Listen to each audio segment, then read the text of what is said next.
Israeli officials have marked a recent bird flu outbreak as the deadliest wildlife disaster in the country's history.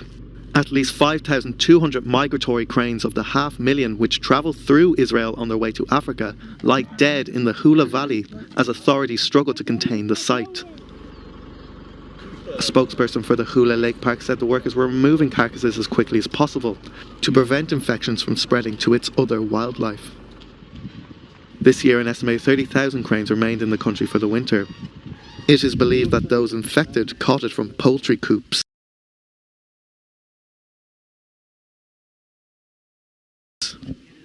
An agricultural ministry spokesman said 500,000 chickens in the area were to be slaughtered.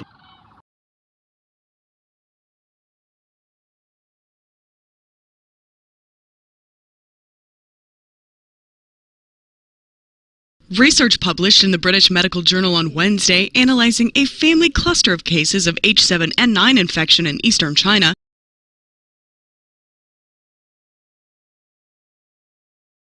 found it was very likely the virus transmitted directly from the index patient, a 6-year-old man, to his daughter. Experts commenting on the research said while it did not necessarily mean H7N9 is any closer to becoming the next flu pandemic, it does provide a timely reminder of the need to remain extremely vigilant because the threat posed by H7N9 has by no means passed. The scientists who led the study stressed, however, that the virus has not yet gained the ability to transmit from person to person efficiently, meaning the risk is very low that it could cause a human pandemic in its current form. The new bird flu virus, which was unknown in humans until February, has so far infected at least 133 people in China and Taiwan, killing 43 of them, according to the latest World Health Organization data. Most cases have been in people who had visited live poultry markets or had close contact with live poultry in 7 to 10 days before falling ill.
Poultry farmers are on high alert tonight after bird flu was detected in northern Virginia and some nearby states. Kathleen, according to a trade site, the Virginia poultry industry contributes $12 billion to the Commonwealth's economy and provides jobs for more than 53,000 people.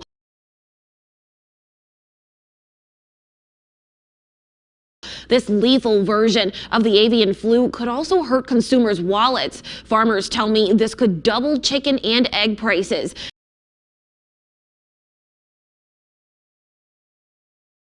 But the Virginia Cooperative Extension is encouraging all farmers in the Commonwealth to practice biosecurity.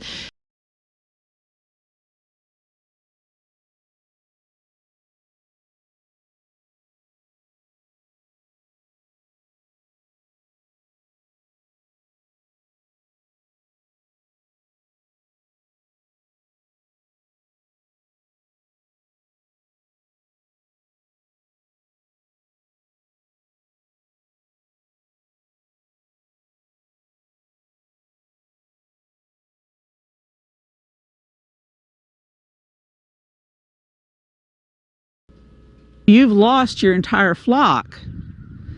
And I don't know if there's a period where you have to be bird free before you can bring in more birds, but you have to think about that's 28 to 30 weeks where if you've lost all your birds, you have nothing. And Dr. Hawley, let's turn to another subject. Millions of hens have to be euthanized following an outbreak of bird flu in Iowa.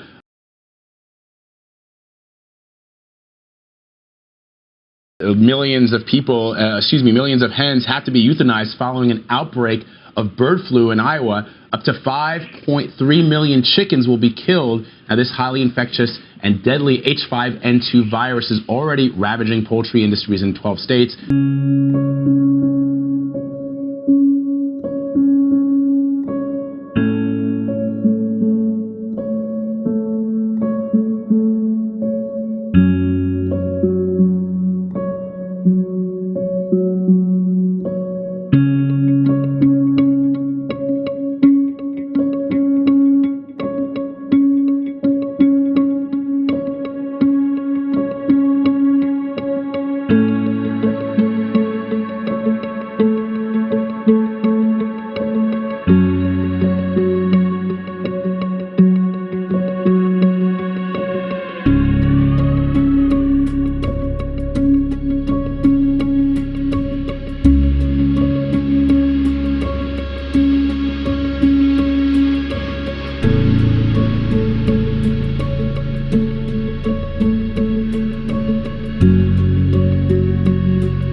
Yun Si-yong has been raising chickens in Ansong for 20 years, but the past 4 weeks have been the worst of his farming experience. Yun was forced to suffocate his entire flock, 27,000 chickens worth $200,000, after the H5N6 avian virus was detected on his property.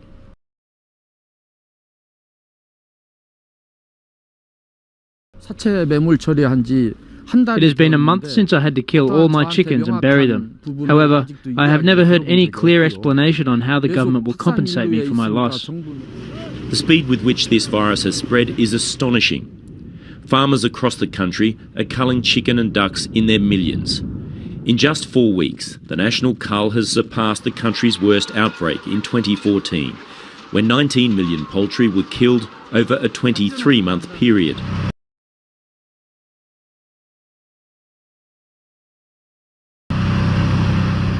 And to make matters worse, a second strain called H5N8, described as highly pathogenic, has been detected in wild bird excrement, marking the first time 2 types of avian flu virus have spread simultaneously. So far, there have been no human infections. Were it not for the presidential political scandal, the outbreak would be making headlines in South Korean news. But this critical healthcare issue is hardly rating a mention, and at government level appears poorly managed.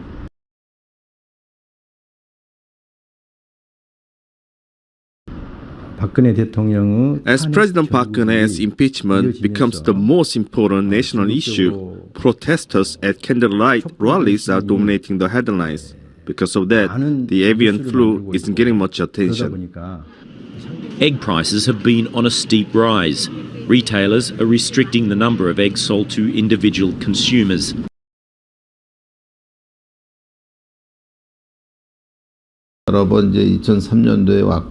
Korea has suffered from several bird flu outbreaks since 2003. I can tell you this year is the worst year ever. And for the first time, the virus has reached Seoul's zoos. It's been detected in 2 dead storks and 5 mandarin ducks.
Now, we're about to make it law. Republican Texas Governor Greg Abbott on Wednesday signed into law a so-called fetal heartbeat abortion bill that bans the procedure after about 6 weeks of pregnancy.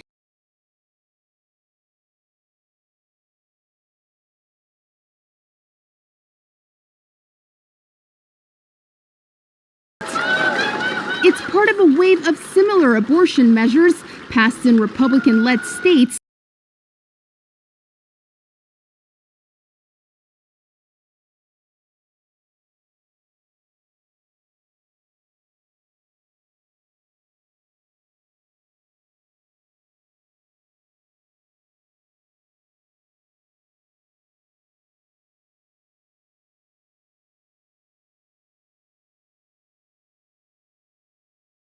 Our creators endowed us with the right to life, and yet millions of children lose their right to life every year.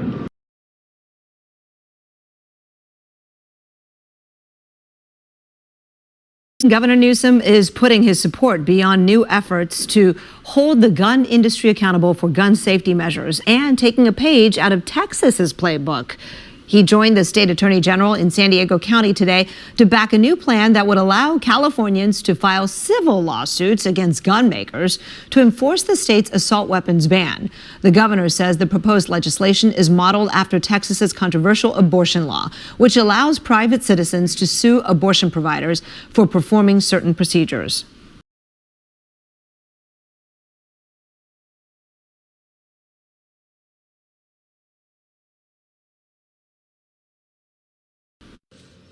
The Supreme Court of the United States opened up a door wide open.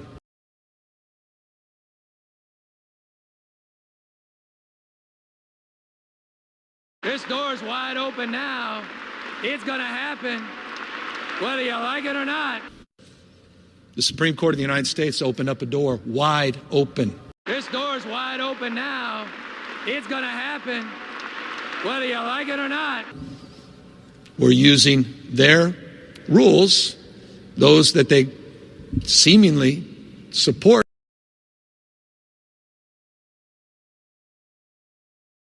Well, tonight, President Biden is blasting the Supreme Court decision allowing Texas's new abortion law to take effect. It is the strictest law in the nation.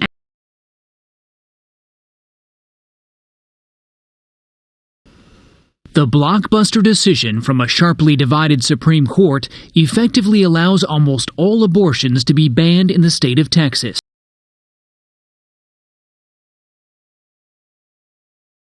5 of the conservative justices allowed the law to stand, despite acknowledging there are serious questions regarding its constitutionality.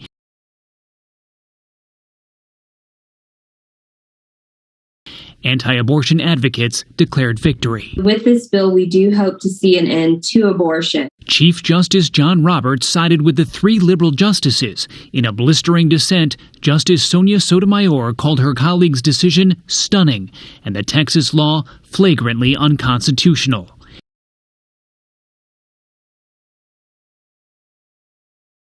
President Biden slammed the High Court's decision not to intervene, calling it an unprecedented assault on a woman's constitutional rights under Roe v. Wade.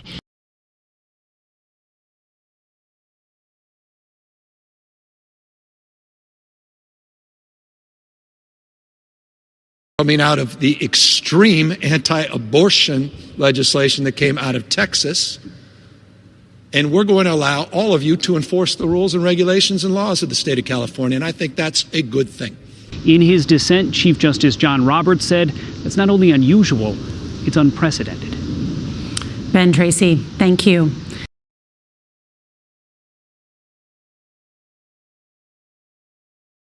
Now, we're about to make it law. And Ben Tracy joins us now. So, Ben, this Texas law used a novel legal approach by deputizing citizens to enforce it. The justices noted that, right? That's right, Nora. This Texas law actually encourages private citizens to sue anybody who provides or helps a woman get one of these now banned abortions. And if they win one of those lawsuits, they're entitled to at least $10,000.